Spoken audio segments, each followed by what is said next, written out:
Kur pasaulē sākās reliģija un politika? Reliģija ir tas, ko tu pielūgsi, kura gribu tu darīsi. Politika ir tas, par ko jūs balsojat. Pirmie cilvēki un Ādams un Ieva pieņēma vēlna reliģiju un balsojot par viņu.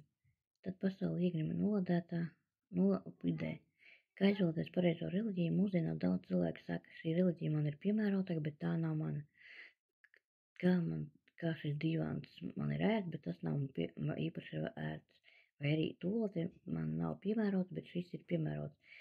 Cilvēki kļuva traki un izvēlas reliģiju kā komforta zonu. To teica Ādams un Ieva un izvēlējās, tas mums ir tuvāk, tas man ir sātanisks cilvēks. Tāpat domā par to, kas vēlams man piedāvā, lai tā ir man labāka Dievs cilvēkam iedeva.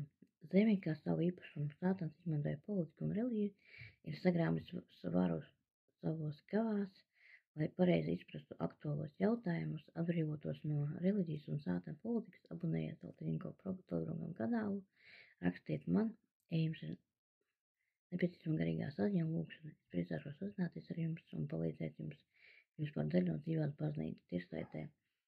Lai Dievs jūs svētī un pasargā. Āmen.